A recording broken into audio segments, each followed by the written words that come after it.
Hola, bon dia. Avui ens trobem a Llinars del Vallès per parlar del ciclisme, de la bicicleta. Sobretot hem vist que després de la crisi de la Covid-19 hem vist un augment de la mobilitat sostenible, de la mobilitat en bicicleta a les grans ciutats, i avui estem aquí a Llinars per parlar sobre la bicicleta, sobre la mobilitat sostenible amb la Fidela Frutos.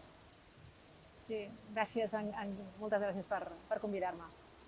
Bé, doncs avui estem amb la Fidela Frutos, que és arquitecta, sobretot enfocada a l'ambientalisme, no? Amb les noves tècniques de construcció. A part, també fa tasques docents en diverses universitats, no? Hi ha màsters, i també és activista i regidora a l'Ajuntament de Llinars, vale? Amb el moviment alternatiu de Llinars, i també està dins la coordinadora. Ens pots explicar més o menys què és la coordinadora i com s'origina? Sí, és l'entitat ecologista que tenim aquí a Llinars.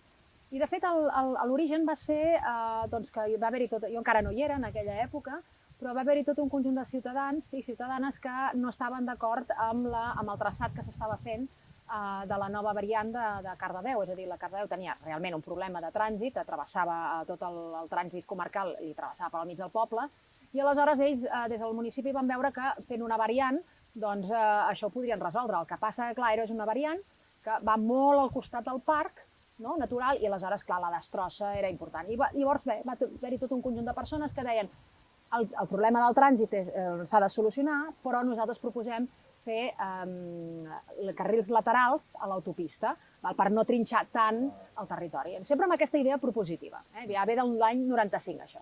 Sí.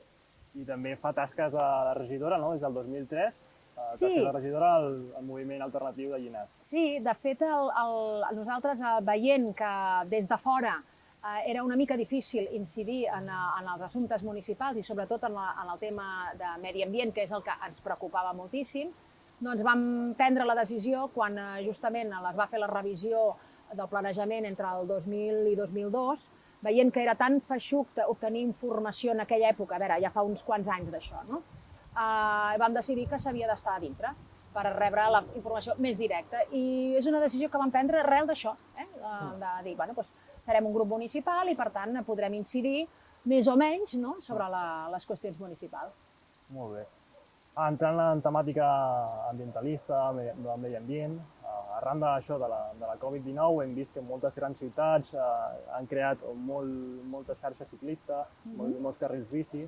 No sé, aquí a Llinars com ho heu organitzat, si heu pogut fer alguna cosa respecte? No, és una de les coses que nosaltres proposem des de fa molts anys, que és promocionar els carrils bici, tant des d'un punt de vista de connexió intercomarcal, que aquí tenim l'antiga 251, que seria perfecta, perquè ve de Sant Celoni i va fins a Granollers, per tant, abastaria abasta una bona part del territori, i nosaltres proposem, sempre hem proposat que hi hagin carrils al costat de la carretera, òbviament una mica separats, protegits de la contaminació acústica, de que la gent no tingui la sensació de perill, perquè forma part de la mobilitat quotidiana, i aquesta és una de les raons importants de la inversió pública, de diners públics, en fomentar espais de pas per la mobilitat quotidiana. No només d'oci, no només de turisme, sinó que cada dia milions de persones ens estem desplaçant d'un costat a l'altre, i no sé quin tant per cent podria ser, però molts d'aquests desplaçaments es podrien resoldre en bicicleta. Exacte. Ens trobem al final en municipis com, per exemple, Parets, de quasi 20.000 habitants, i molta gent utilitza el cotxe per anar al treball, per anar a buscar els nens al col·legi, i al final la bicicleta és una gran solució, sobretot en temes acústics, en temes de contaminació, que ajudaria molt, i al final anar en bicicleta al final sempre vas amb un somriure i fas esport, fas salut, no? I fas salut, i això està més que demostrat. Per exemple, no sé quina ciutat de Dinamarca van fer un càlcul dels diners que s'estalviaven en salut, en inversió de salut, i eren com 200 milions d'euros, una xifra que deies, home, ja comença a ser important, no? La gent té més salut, la gent té més alegria, la gent es relaciona moltíssim més, per tant, la salut també social i emocional de la col·lectivitat també millora moltíssim. Aleshores, s'ha de planificar aquesta mobilitat intercomarcal, però també dintre del municipi també hi ha punts estratègics de comunicació, i els equipaments són l'estrella. les escoles, els equipaments públics, tots aquests haurien de tenir un mapa, tots els municipis haurien de tenir un mapa, no?, de com fer que la gent es pogués desplaçar bé en bicicleta. En alguns moments suposo que s'hauria d'estar relacionat amb el cotxe, però aleshores en aquests trajectes reduir la velocitat a 10 km/h, per exemple, marcar-ho perfectament allà on va la bicicleta i on no pot anar-hi el cotxe, lògicament, i establir aquesta nova cultura de la mobilitat. Però requereix que tothom hi participi i tothom estigui d'acord. També per les grans les empreses o el petit comerç, al final també l'última distribució sempre dels materials i hi ha alternatives de mobilitat, com són les cargo bikes, bicicletes de càrrega, que funcionarien molt bé perquè els petits pobles, el municipi, per utilitzar la logística al final. Exacte, hi ha tot un moviment. De fet, a Granollers, em sembla que des de Granollers Pedala, tot aquest tema ja l'estan fomentant i està funcionant molt bé. De fet, ja hi ha empreses que hi ha gent que viu d'això. Aleshores, en caldria moltes sinergies, com dius tu, amb el comerç local, i a més és que avui en dia hi ha molts tipus de bicicletes, és que és impressionant en el mercat. Si tu vas a qualsevol país europeu, doncs tens bicicletes des d'agafar una cadira de rodes per portar el teu familiar també en bicicleta, o des de bicicletes de càrrega, o bicicletes on te pots passejar els nanos, portar-los a escola. És a dir, que hi ha tota una sèrie de recursos actualment que valdria la pena aprofitar. Aleshores, això vol dir que el sector de la indústria de la bicicleta l'hauríem de vincular amb la ciutat i amb el comerç. Exacte, és aquest canvi de paradigma, al final, quan t'entra el ciclisme al cap, et ve el Contador, et ve qualsevol ciclista professional, però al final la bicicleta també és un mitjà de transport més i no fa falta fer grans esforços, sobretot ara, per exemple, amb les bicicletes elèctriques, Exacte. Que ens donen un ventall de possibilitats immensa. Exacte. També parlant de la xarxa ciclista que volem fer al Vallès, heu estat en contacte amb Mollet Pedala, amb Granollers Pedala, amb la Garriga Pedala. Sí, som una plataforma per un Vallès ciclable o pedalable que ja vam començar abans de la pandèmia i vam estar treballant. De fet, hem fet suggeriments al Pla Especial de Mobilitat del Vallès. Hem proposat en cada municipi quins haurien de ser els carrils bicis o quines les zones per on hauria de transcórrer. I després també hem fet propostes intercomarcals. I sobretot el que hem fet és propostes per unir els municipis i els barris amb les estacions. Perquè, clar, les estacions és un lloc neuràlgic també de la mobilitat. I aleshores, clar, necessites aparcaments segurs per bicicletes. És a dir, això és una altra qüestió que a Granollers, a la Garriga i a Cardedeu ja s'ha fet, són exemples propers. Hi ha bicibox, no? Exactament, i que això, clar, fa que la gent es torni a repensar si agafar el cotxe per anar a l'estació o fer-ho llavors amb bicicleta. Al final és desincentivar el cotxe i incentivar l'ús de la bicicleta amb tot això que ens treu la bicicleta, dir, hòstia, agafar la bicicleta, però l'he de deixar aparcada i ens la poden robar. Al final és això que tira enrere i llavors donar alternatives al final per poder utilitzar la bicicleta i sobretot interconnexió amb el tren, amb el metro. Exacte, sí. Molt bé. I després també parlem dels carrils bicis i sempre tenim, per exemple, a Parets tenim una anella esportiva que rodeja el riu i sempre ens trobem bicicletes al costat del riu i això creiem també que amb el medi ambient és una cosa que hem de deixar el riu tranquil, com tu deies, i creiem que les xarxes de ciclistes, les xarxes de bicicleta, han d'anar fora dels rius i les rieres. Sí, perquè això és un problema. A veure, tots tenim dret a gaudir de la natura. La natura, estar en contacte permanentment amb la natura és salut, i això està científicament demostrat. Aquest cordó umbilical de la natura no l'hem de trencar i el necessitem com a éssers vius d'aquest planeta. Però hem d'aprendre que aquesta aproximació l'hem de fer molta cura i no podem anar a tot arreu, perquè és impossible. És a dir, aquests exemples que hem vist ara després de la pandèmia, que aquests caps de setmana que s'ha pogut marxar del municipi on vivies, doncs em sembla que va ser el Pedraforca, una imatge com una mena de rambla, vull dir, I clar, el problema que té ara el Montseny mateix, no? És a dir, que està hiperfreqüentat. Som molta gent, som moltes persones amb ganes de gaudir de la natura i tenim tot el dret del món, però hem d'aprendre que ho hem de fer d'una manera controlada, no? I sabent el que estem fent cada vegada. I això és una nova cultura d'estar amb la natura. I bueno, ens costarà, a tothom ens costarà una miqueta, però és el que ens toca fer. I aquí les administracions hi haurien de jugar també. I una de les qüestions que veiem que no us sembla que és així és que hi ha tot un projecte de promoció dels camins fluvials. Llavors, des del món de l'ecologia i des del món de l'ambientalisme, el que estem dient, i posant el punt sobre la i, de dir estem d'acord en que ens hem de desplaçar, hem de caminar, hem de gaudir de la natura, però li hem de deixar a tots aquells espais d'una delicadesa delicats i fràgils en les qüestions mediambientals com són els rius. Hem de deixar un marge de precaució perquè el riu pugui continuar sent riu, perquè si no al final, si estem tots allà caminant, corrent, anant en bicicleta, anant amb el gos, anant amb el mòbil amb tota la música, doncs la fauna desapareixerà i els rius acabaran sent simplement un desguàs d'aigua pluvial.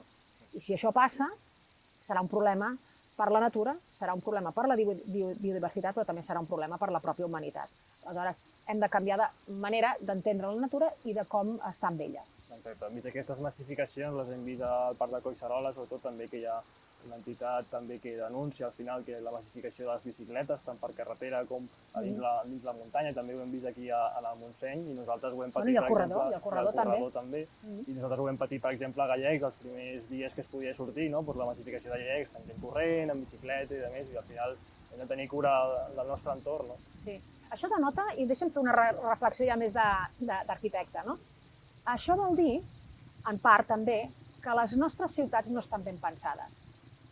Si la gent té tanta necessitat de marxar tots els caps de setmana després de la pandèmia, vol dir que la ciutat ha de fer un gran esforç per ser més amable i ser més humana. És a dir, els habitatges han de ser d'una altra manera. Aquests habitatges que no tenen ni tan sols un balcó i la gent que ha viscut en aquestes vivendes ha patit moltíssim. Per tant, crec, ara aquí poso la poteta d'arquitecte, que l'administració hauria de repensar-se molt bé aquesta qüestió. I amb la normativa obligar que els habitatges d'entrada no fossin tan petits i també tenir aquests espais intermedis que diem els arquitectes, que és un espai que ni és privat ni és a l'exterior. Està en aquell punt mig que et permet gaudir de la ciutat i estar fora de casa teva. I això en quant a l'edifici, però després els carrers. Els carrers són estrets, els carrers no tenen arbrat, els carrers llavors a l'estiu cau una solana impressionant que es fan invivibles. De fet, Barcelona ja té un projecte que és molt interessant, que són els refugis climàtics. Ja hi ha uns 700 aproximadament. És que ens ho trobarem. Amb el canvi climàtic les temperatures pujaran moltíssim i les ciutats seran invivibles. Per tant, hem de fer aquest canvi de reverdir les ciutats, de fer molts més parcs, si és possible, o com a mínim a introduir la vegetació en els carrers. Aleshores, si els carrers són molt més amables, la temperatura has aconseguit abaixar una mica l'efecte illa de calor, doncs potser recorrerem un altre cop més les nostres pròpies ciutats i no tindrem aquesta necessitat d'anar al Montseny, sigui com sigui, o anar al bosc, perquè justament per això, que les ciutats són molt poc amables. I ara, per finalitzar aquesta entrevista, també ens hem fet ressò de la nova plataforma que s'ha organitzat, que és Sos Vallès, aquesta plataforma ecologista que engloba diverses entitats ecologistes del Vallès. Explica'ns una mica com ha anat. Bé, això va ser fa uns mesos que bé, ens vam, per diverses coincidències, de coincidir en cicles, el cicle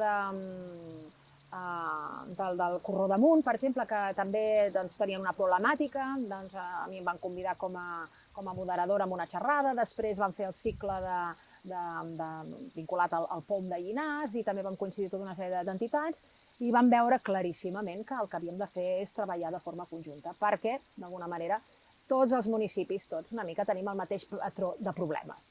Per tant, cal fer una feina conjunta i llavors també compartir estratègies i compartir coneixement, perquè moltes vegades una entitat que és molt més petitona, que té un problema d'impactes ambientals i no sap com fer-ho, i en canvi hi ha una altra entitat que ja té molta més experiència i que li pot explicar, mira, les passes que ha de fer són aquestes. Ara som aproximadament unes 34 entitats i aleshores vam establir un decàleg de 10 punts i bé, doncs vam estar d'acord amb aquests 10 punts i bé, vam iniciar el camí, que espero que sigui molt fructífer i que hi hagi molta més gent que ho vegi una eina molt útil, en el sentit que hem comentat, i a veure, el futur ja dirà.